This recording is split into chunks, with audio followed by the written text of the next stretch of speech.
Hey folks, happy you're back. Come back to the channel. Thank you for watching.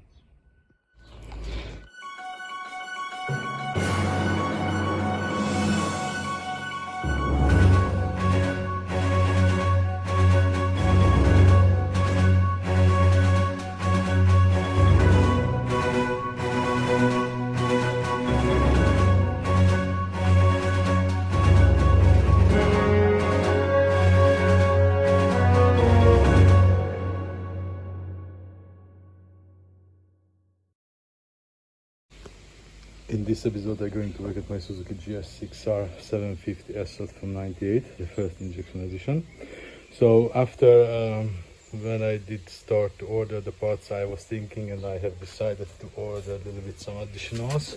So actually, I ordered the new timing chain as well, and the new gaskets for the side covers, everything for the valve covers. So I'm going to replace not just the tensioner itself, but the timing chain as well. And of course, because everything gonna be opened up, I'm gonna adjust the valve clearances as well. Luckily there is not too much, only 3 valves, so that's going to be quick. So now when I have to open up the top, take off the cover again, and take off the side covers for the starter clutch as well, and eventually for the side need to be coming out, and the chain going to be able to pull out only here.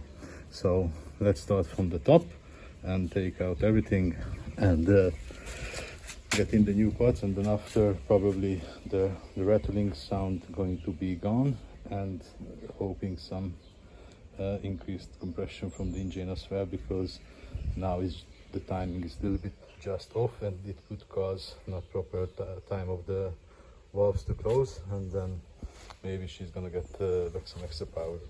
So that's the job. Let's start the job again. Now the top is open, so I did take out the tensioner already. Did check the mark one more time, so now I can open up the camshafts. I'm gonna take off both, and I have my notes about the valve clearances, so I know which valves I'm going to need to adjust. So first I'm gonna loosen up the chain tensioner, and then take off the camshaft. And from the side I have to take off first this cover. After, the entire starter clutch needs to be opened up, and then I'm gonna have access to the bottom. There is also other things that I have to take off, but let's start to lose them up. Now the covers are off, need to lose up the starter as well. And now actually this is the starter clutch itself. It still has a mark, just to be sure everything is on the right mark. And now I have to lose up this bolt, pull off the starter clutch, and behind is the chain itself, and the support sides. And yeah, that from the top I'm gonna drop down the chain and take out over here, and from this side gonna replace the new one. And there are some marks for some pasta. This I'm gonna need to clean off really nicely to be sure that is the new gasket gonna fit properly and gonna have no more leak. So let's lose it up. Now this is the old chain, this is the new chain. I don't know how much it's gonna be visible on the camera, but as you can see they are approximately next to each other, but above it already the old one is a little bit further and further and further. That's because of the scratch itself. So now let's install the new one, and actually everything can go back together. Before I'm gonna put back the camshaft, I'm gonna adjust the valve clearance, of course. So let's put it back. Now the new chain is back, and the guides as well. They needed some Loctite and needed to torque. I did put them, of course, by the factory torque, and unfortunately I couldn't replace them because they did stop producing those. I wanted to replace these as well and the top as well, but unfortunately the Suzuki did stop manufacturing them. So that's why I had to use these, because I couldn't find the new one. And actually this is the same with another side hose as well, that they also did stop producing, so that also gonna stays. And I'm gonna do some hunt later on, maybe I can find some, but now so far it is good. Now I'm gonna clean the surface after put back the starter clutch. And when I'm gonna put back the starter clutch, it has no specific place, only here is a dot. So have to be sure it goes back at the right spot, otherwise the timing gonna be off. And I'm gonna double check to pull out one spark plug and to be sure to check the pistons in the top dead center. But now a little bit of cleaning, and with the new gasket the bottom can go back already.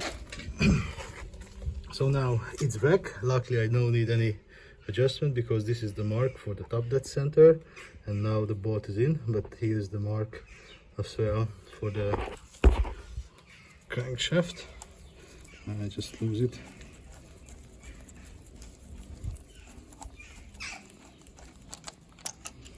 So there is the dot and there is the mark, so they are lined, and this one is in line as well, luckily, so that means this didn't move out, and I did try to lose it up, so everything is well. And now before I wanted to put in the camshaft, I wanted to adjust the valve clearance, and I did take out already the cup, and this is actually the shim which needs to be replaced to be able to adjust the height or the valve clearance. And unfortunately I thought it's the same what I have, but I don't have this size, so that means I cannot adjust it. I have to order it, so unfortunately I cannot go further, so that means I'm just gonna put back the camshaft and then finish the bottom side. So the bottom side gonna be complete because the timing is well, so it's just gonna be on the top. So I'm gonna put back it, and then I need to order some new shims, unfortunately. So yeah, it's quite unfortunate. Now the bottom is complete, nice and no dirt anymore. Hopefully it's gonna stay like this. The bottom I just put back, nothing is tight, just everything throw back together to be at one place. And I'm going to try to get some shims. Obviously I'm gonna get more just in case, because I did pull out only one. That was the biggest difference. So from based on that I'm gonna order a few different, maybe 5, 6 or maybe 10 pieces, all are different size, because actually what's gonna come out from one, it's maybe gonna be good at another one. But yeah, that's it for this episode, guys. Thank you for watching. If you liked it, see you in the next one. Bye bye.